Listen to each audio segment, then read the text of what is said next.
Welcome to this explainer. Today, we're diving into a genuinely fascinating journey about how we, as humans, understand foreign cultures. We're going to take what you could call a cultural funnel, starting super wide with traditional literature and language learning, and then narrowing our focus all the way down to the gritty, rebellious, underground music scenes of a divided Cold War Germany. Think about it for a second. What's the absolute best way to truly learn a new language and, really grasp its culture? For a lot of us, we just default to textbooks and flashcards. And hey, studying grammar rules and vocabulary lists is perfectly fine. But consuming stories and digging into real, raw, lived experiences, that is where genuine understanding actually begins. It's how you tap into the actual heartbeat of a society. Here's a quick roadmap of where we're headed today. We'll hit 1. The power of stories, 2. Zooming in on Germany, 3. Punk across the wall, 4. The Gothic East, 5. DIY subcultural resistance, and finally 6. The cultural takeaway. All right, jumping right into Section 1, the power of stories. Take a look at this sampling from Berlitz. It shows 40 really powerful books across 10 different languages, all recommended for cultural immersion. You've got classics like Le Petit Prince for French, Convenience Store Woman for Japanese, and Siddhartha for German. What this perfectly illustrates is that stories do so much more than just entertain us. They wrap vocabulary and grammar in a memorable context. Literature is just a fantastic gateway. But here's the pivot. Literature is an incredible tool, for sure. But to truly grasp the raw, unedited cultural reality of a place, especially during times of deep political tension, sometimes you literally have to put down the classic book and listen to the unofficial, lived experiences. You have to listen to the underground. Which brings us to Section 2, zooming in on Germany. So if you wanted to understand German culture, you might naturally start with the official traditional texts, right? You have Heidi by Johanna Spyri, a timeless 1880 children's classic, or Hermann Hesse's deeply philosophical Siddhartha. But Berlitz also recommends Dorfpunks by Rocco Schamoni, and wow, does this change the pace. This introduces the gritty, chaotic reality of growing up in northern Germany in the 1980s.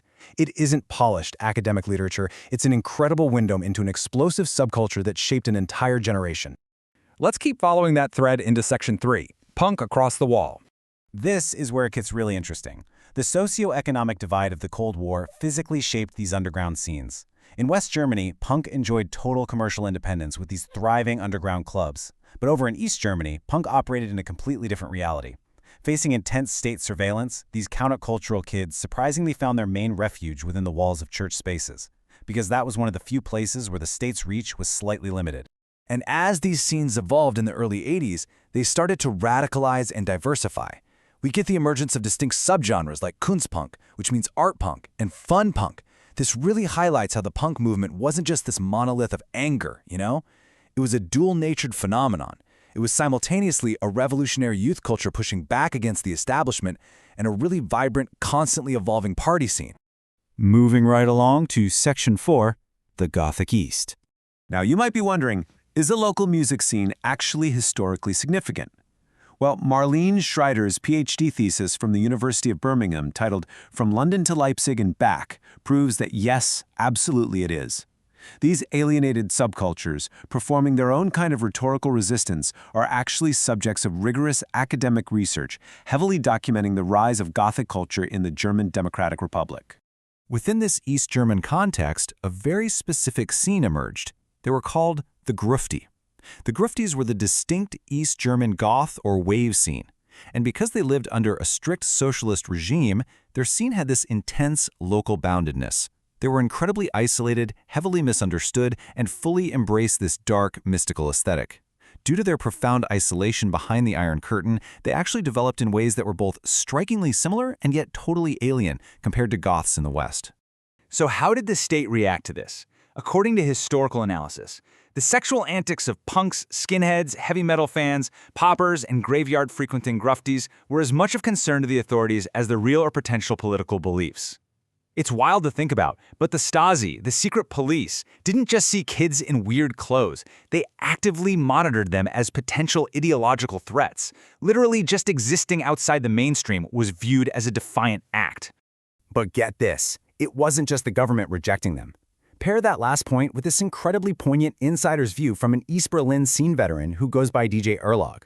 He noted, Nobody, not even other subcultural outsiders, could relate to their collective death wish. The Grooveties faced daily harassment and immense public intolerance from everyday citizens. They were outcasts among outcasts, targeted simply because society couldn't wrap its head around their dark, melancholic aesthetic.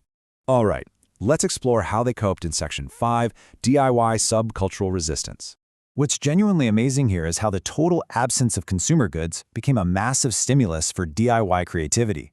In a state-run economy, you couldn't just pop down to the mall and buy a black trench coat. So they creatively sewed their own black clothes. They relied heavily on underground networks and illegal imports just to get their hands on records from bands like Depeche Mode and The Cure.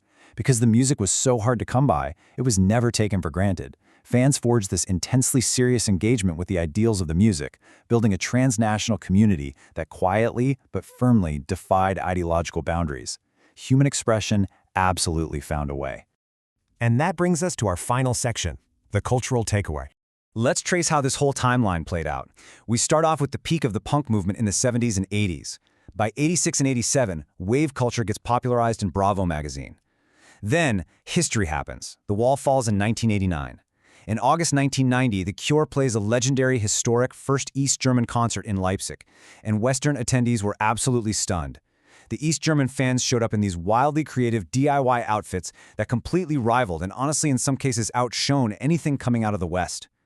This incredible resilience culminated in 1992 with the establishment of the Wave Gothic Treffen Festival in Leipzig, which, by the way, remains the largest Gothic festival in the world today.